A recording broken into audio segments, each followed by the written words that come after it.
மட்டக்களப்பு மண்முனை தென்னருவில் பற்றி பிரதேச சபைக்குட்பட்ட துறைநீலாவணை பொதுச்சந்தையே இது. சுமார் 4 தசாப்தங்களுக்கு முன்னர் ஆரம்பிக்கப்பட்ட இந்த பொதுச்சந்தை இன்று பாழடைந்த நிலையில் காட்சியளிக்கின்றது. துறைநீலாவணை பகுதியில் பொதுச்சந்தையொன்று இன்மையினால் நீண்ட தூரம் சென்றே தமது தேவைகளை பூர்த்தி செய்ய வேண்டியுள்ளதாக மக்கள் தெரிவிக்கின்றனர். எந்தவித பயனுமின்றி காணப்படும் இந்த பொதுச்சந்தையை விரைவில் புனரமைத்து தருமாறு பிரதேச மக்கள் கோரிக்கை விடுக்கின்றனர்.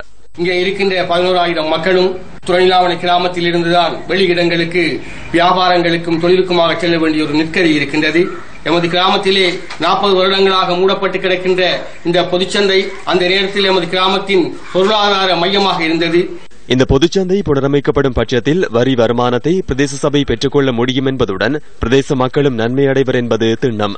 இந்த பிரதேச கட்டப்பட்ட இந்த பொதுச்சந்தையை மீண்டும் திறப்பதற்குரிய வழிபாடுகளோ திட்டங்களோ அவங்களோட பிரதேச சபையில இல்ல. முதலாவது விடயம், இப்ப இந்த பொதுச்சந்தையானது மீண்டும் இயங்கினால் எங்களுடைய கிராமத்துக்கு ஒரு சாலை சிறந்ததாகும். குப்பைகள் கூட காணப்படுகின்றது. இதனால் டெங்கு நுழம்புகள் பெறக்கூடிய வாய்ப்புகள் இருக்கின்றது. உடைந்து உணர்ந்த கட்டுறதை மீண்டும் நிவர்த்தி செய்வதற்கு மட்டக்களப்பு மாவட்ட அரசியல்வாதிகள் இதுவரையும் முன்வரவில்லை. கழிவுப் பொருட்களை கொட்டுகின்ற ஒரு பொது இடமாக தற்பொழுது மாற்றமடைந்திருப்பதை நீங்கள் காண்பீர்கள். உடைத்து தரமட்டமாக்கி புதியதொரு கட்டடத்தை மீண்டும் எழுப்பி பழைய நிலைமைக்கு கொண்டு வர வேண்டும் என்பதுதான் எங்களுடைய ஆசையும் விருப்பமுமாக இருக்கின்றது. மட்டக்களப்பு மாவட்ட உள்ளூராட்சி உதவி ஆணையாளரே, இது உங்களின் கவனத்திற்கு.